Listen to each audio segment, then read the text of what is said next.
नमस्कार। तो आप सभी के लिए एक बहुत बड़ी खुशखबरी आ चुकी है कि एसएससी का कैलेंडर जो है वो आप लोगों के लिए जारी कर दिया गया है। एसएससी की तरफ से एसएससी का कैलेंडर 2025 में जितनी भी वैकेंसी आपकी आएंगी उसके लिए उसका कैलेंडर जारी हो चुका है। तो हम लोग बात करेंगे एसएससी जीडी 2026 के लिए जो आपकी वैकेंसी आने वाली है, उनका नोटिफिकेशन कब आएगा, उसकी योग्यता क्या रहेगी, सारी चीजें हम लोग डिटेल में चर्चा करेंगे। ठीक है भाई। तो सभी लोग एक बार वीडियो में जुड़ जाएंगे, वीडियो को शेयर कर देंगे दोस्तों के साथ में, ताकि वो लोग भी अपना एसएससी जीडी का सपना साकार कर सके। इसकी नोटिफिकेशन कब आएगी, सारी डिटेल, नोटिफिकेशन कब आएगी, इसकी हाइट क्या रहती है, आपकी लंबाई क्या रहेगी, आपकी क्वालिफिकेशन क्या रहेगी, सारी चीजें समझ सके, और इसका साथ ही साथ में सिलेबस क्या है, सारी चीजों पर डिस्कस करेंगे। तो भैया अगर बात करते हैं इसका नोटिफिकेशन कब जारी किया जाएगा, तो आपसे बात करें कि नोटिफिकेशन कब जारी किया जाएगा, तो नोटिफिकेशन जारी होगा भैया नवंबर 2025 में जारी होगा। डेट कौन सी होगी? 11 नवंबर। 11 नवंबर को आपका नोटिफिकेशन जारी किया जाएगा। इसका एग्जाम कब होगा, इसमें पद कितने हैं, इसकी सैलरी कितनी है, सिलेबस क्या है, योग्यता क्या है, इसकी आयु क्या है, सारी चीजें हम लोग यहाँ पर चर्चा करेंगे। एग्जाम कब होगा, सारी चीजें हम लोग देखेंगे भैया। तो चलिए यहाँ पर आपको दिखा देते हैं एक बार एसएससी का कैलेंडर।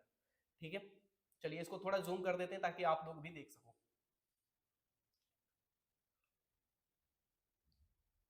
अब देख पा रहे होंगे आप लोग।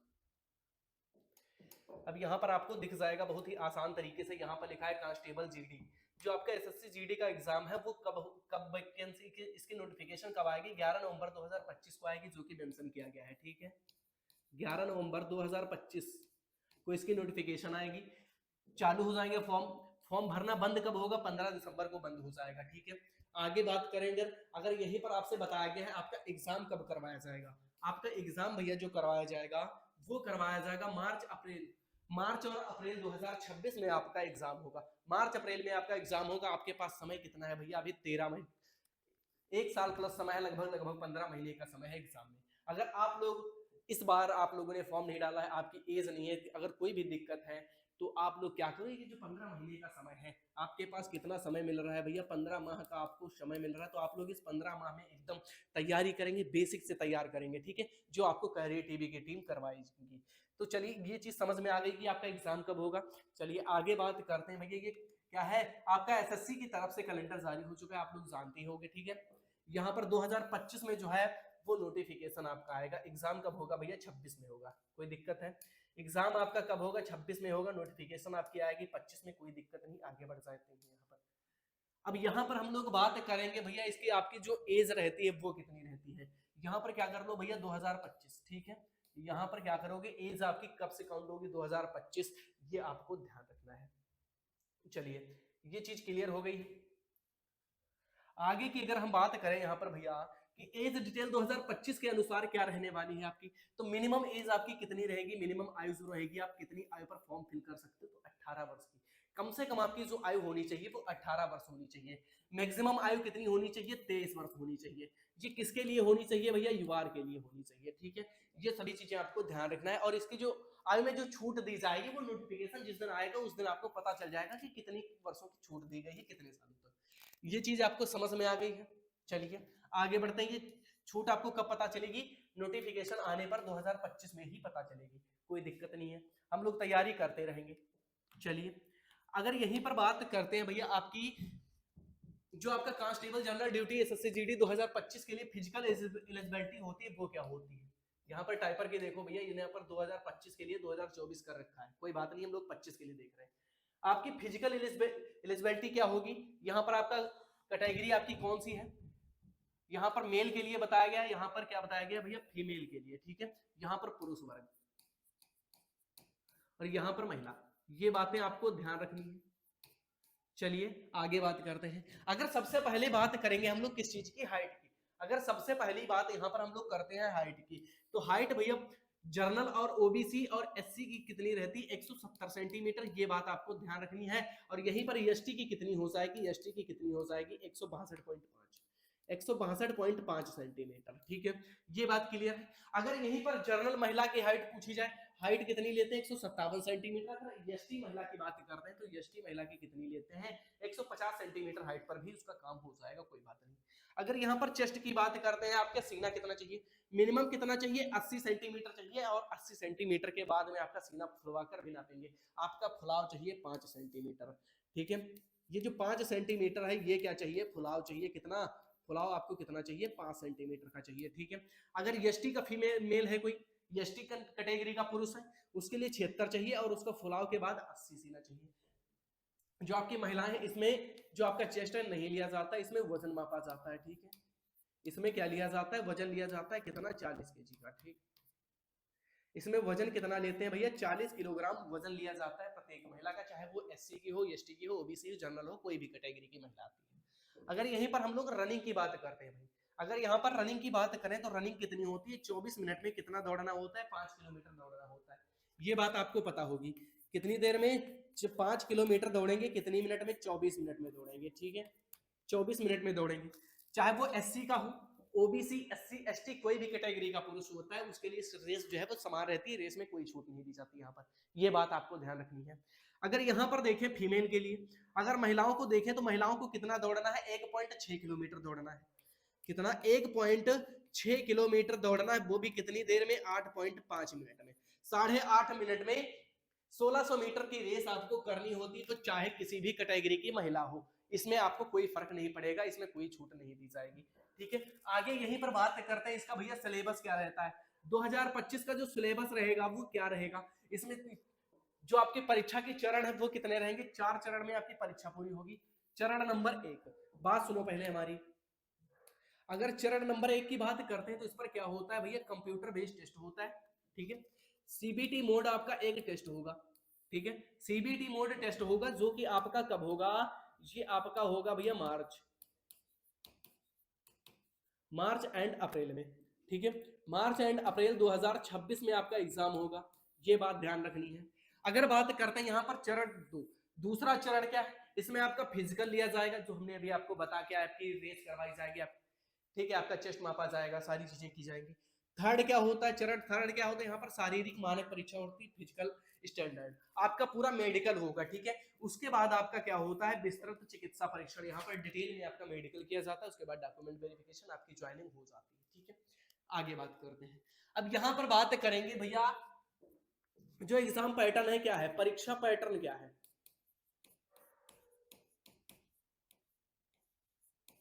परीक्षा पैटर्न क्या रहता है, परीक्षा पैटर्न आप लोग बताएंगे भैया, देख लो एक बार परीक्षा पैटर्न क्या रहता है, जो नए छात्र हैं उनको ज्यादा विशेष ध्यान देना है यहाँ पर, ठीक है। इसमें देखो भैया, आपके पहले एक तो आपकी होती है रीजनिंग, ठीक है,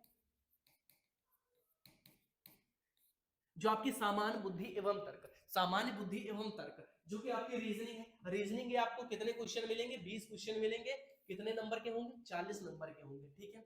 फिर उसके बाद आएगा आपका सामान्य ज्ञान, अर्थात जीएस कह सकते हो, एंड जीके, एंड जीएस के आपके 20 क्वेश्चन होंगे, ये भी आपके कितने नंबर के होंगे, 40 नंबर के होंगे, अर्थात एक क्वेश्चन कितने नंबर का होगा, एक क्वेश्चन बराबर कितने नंबर होंगे आपके, 2 नंबर होंगे, ठीक है। चलिए, उसके बाद आपकी आती है भैया गणित आती है, मैथ आती है, मैथ के भी आपके 20 क्वेश्चन होंगे, यहाँ पर 40 नंबर के होंगे। उसके बाद आपको ऑप्शनल, आप या तो हिंदी को कर सकते हो या हिंदी इंग्लिश कर सकते हो, ठीक है। अंग्रेजी और हिंदी दोनों में एक करना होगा, दोनों आप चॉइस कर सकते हो, अगर आप इंग्लिश करना चाहते हो तो इंग्लिश कर लेना, अगर हिंदी करना चाहते हो तो हिंदी कर सकते हो। लेकिन यहाँ पर आपको कितने क्वेश्चन, 20 क्वेश्चन मिलेंगे, अगर हिंदी करोगे तो हिंदी के 20 मिलेंगे, अंग्रेजी करोगे, इंग्लिश करोगे तो इंग्लिश के 20 क्वेश्चन मिलेंगे। ये भी आपके कितने नंबर के होंगे, 40 नंबर के ही होंगे, ठीक है। चलिए, टोटल क्वेश्चन कितने आएंगे, 80 क्वेश्चन होंगे, नंबर के टोटल कितने होंगे, 160 नंबर के टोटल क्वेश्चन होने वाले हैं, ठीक है। एक क्वेश्चन 2 नंबर का होता है, हमने आपको बता दिया। ये हमारे क्वेश्चन कितने हो गए, 80 क्वेश्चन को करने के लिए समय हमें कितना मिलेगा, 60 मिनट का समय मिलेगा, अर्थात 1 घंटे का समय मिलेगा। कितना समय मिलेगा, 1 घंटे का समय मिलेगा। 1 घंटे में हमें क्या करना है, 80 क्वेश्चंस करने हैं, ठीक है। इसके ऊपर ही मेरिट लगती है आपकी। आगे बढ़ते हैं हम लोग, अब यहाँ पर बात करेंगे आपका सिलेबस क्या रहता है, जो इंपॉर्टेंट चीजें हैं वही यहाँ पर डिस्कस की जाएगी, बाकी चीजें आपको बताई नहीं जाएंगी। जितनी चीजें आपके लिए इंपॉर्टेंट है और पढ़ना अनिवार्य है आपको, उतनी ही चीजें यहाँ पर बताई जाएंगी, ठीक है। चलिए, अब सबसे पहले बात करते हैं जनरल इंटेलिजेंस एंड रीजनिंग की। सबसे पहली बात आती है रीजनिंग की, यहाँ पर तो बात करेंगे, यहाँ पर क्या होगा, सादृश्यता होगी, समानता और अंतर होगा आपका, स्थानिक दृश्य होंगे, स्थानिक अभिन्यास होगा, दृश्य स्मृति, भेदभाव, अवलोकन, ठीक है। उसके बाद आपका संबंध अवधारणाएं आएंगी, अंक गणित आपकी आएगी, यहाँ पर तर्क आएगा, ठीक है। आंकलन का आपका वर्गीकरण होगा, अंक गणितीय संख्या श्रृंखला हुई होगी, गैर मौखिक श्रृंखला होगी आपकी, और कोडिंग डिकोडिंग इत्यादि। जो इतने टॉपिक हैं आपके, बहुत ही मोस्ट टॉपिक हैं, यहाँ से आपके एग्जाम में कम से कम 20 क्वेश्चन टोटल आते हैं, इसमें से इतने ही टॉपिक से आपको 15 क्वेश्चन देखने को मिल जाएंगे, बाहर नहीं मिलेगा कुछ। ठीक है, आगे बात करते हैं यहाँ पर जीके एंड जनरल अवेयरनेस की। ठीक है, जनरल अवेयरनेस की अगर बात करना है इसमें, तो सबसे पहली चीज इसमें ध्यान रखेंगे हम लोग, क्या आता है हमारे पड़ोसी देश। पड़ोसी देश में क्या आता है आपका राज्य, पड़ोसी देश की राजधानी क्या है, मुद्रा क्या है, वहां का प्रधानमंत्री क्या है, राष्ट्रीय पक्षी पशु, सारी चीजें आपसे पूछी जाती हैं। आपके खेल, आपका ओलंपिक खेल है, आपका नेशनल खेल है, इंटरनेशनल खेल है, कोई भी आपके खेल है, खेल सारे पूछे जाएंगे। आपका इतिहास पूछा जाएगा, इसके भी 3 पार्ट होते हैं, आप लोग जानते हो। ठीक है, 3 पार्ट होते हैं, होते तो 4 पार्ट है। जो आपका विश्व इतिहास है वो नहीं पूछा जाता, वर्ल्ड हिस्ट्री नहीं पूछी जाती यहाँ पर। ठीक है, आपकी संस्कृति पूछी जाएगी। ठीक है, ये सारी चीजें। आपका भूगोल होगा, भूगोल भी आपका world geography and Indian geography दोनों पढ़नी होंगी यहाँ पर। ठीक है, आर्थिक परिदृश्य आपका होगा, सामान्य राजनीति भी होगी आपकी, भारतीय संविधान, वैज्ञानिक अनुसंधान संस्थान जो भी है वो सब पढ़ने होंगे, आपका अनुशासन कानून भी आपको पढ़ना पड़ेगा। ठीक है, ये सारी चीजें आपको ध्यान रखनी है, सारी चीजों को नोट करना है। अगर बात करते हैं भैया यहाँ पर मैथमेटिक्स की, ठीक है, अगर मैथमेटिक्स की बात करें तो इसमें सबसे पहला इंपॉर्टेंट टॉपिक कौन सा होता है आपका, संख्या प्रणाली, जो कि इसी पर सारी मैथ आपकी डिपेंड रहती है। ठीक है, तो संख्या प्रणाली नंबर सिस्टम आपका आता है, संगणना से संबंधित समस्याओं को पूर्ण करना, संख्याएं आपकी कौन सी हैं, दशमलव एवं भिन्न आएगा। ठीक है, संख्याओं के बीच का संबंध, मौलिक अंक गणितीय संक्रियाएं, आपका प्रतिशत आएगा, परसेंटेज भी आएगा यहाँ पर, अनुपात और समानुपात, औसत, ब्याज, लाभ और हानि, छूट, क्षेत्र मिति आपकी आएगी। यहाँ से भी आपके क्वेश्चन बनते हैं भैया, 3 से 4 क्वेश्चन आपके एग्जाम में बन जाते हैं। ठीक है, समय और दूरी होगा, अनुपात और समय, समय और काम। अब इसमें से इंपॉर्टेंट जो टॉपिक है जहां से आपके एग्जाम में क्वेश्चन आएंगे उनको जरा आप लोग एक बार देख लेंगे, नोट कर लेंगे, जहां से आपके एग्जाम में 10 से 15 क्वेश्चन मिलेंगे। ठीक है, 15 से 16 क्वेश्चन आपको मिलेंगे, जो टॉपिक मैं बताऊंगा आपको। ठीक है, एक तो आप लोड करोगे, ठीक है, प्रॉफिट एंड लॉस, एक आप लोड करोगे डिस्काउंट, क्षेत्र मिति, और एक आपको नोट करना है जो आपका इंटरेस्ट है। ठीक है, उसके बाद आपका नंबर सिस्टम हो जाता है। ये इतने टॉपिक आपको नोट करने हैं, और एक और नोट करेंगे अनुपात और समय। ठीक है, चलिए, इतनी ये जो आपके टॉपिक है, यहाँ से आपको 15 से 16 क्वेश्चन मिलेंगे, इसके बाहर नहीं मिलेगा। चलिए आगे की बात करते हैं, जो हमारी बची हुई है लास्ट में हिंदी। हिंदी में हम लोग करेंगे, हिंदी करनी है हमें कितनी, 20 आउट ऑफ 20। ठीक है, चलिए, सारे के सारे इंपॉर्टेंट टॉपिक है, यहाँ से कुछ भी बाहर नहीं जाएगा आपका। व्याकरण, समास, संधि, पर्यायवाची शब्द, आपके विलोम शब्द, अनेकार्थी शब्द, वाक्य शुद्धिकरण इत्यादि। तो ये जो सारे टॉपिक हैं, ये आपका सिलेबस जो होता है खत्म होता है। ठीक है, चलिए, तो अब तक के लिए बस इतना ही, जो आपकी एक खुशखबरी थी वो आपके सामने है। तो चलिए, आपको मिलते हैं।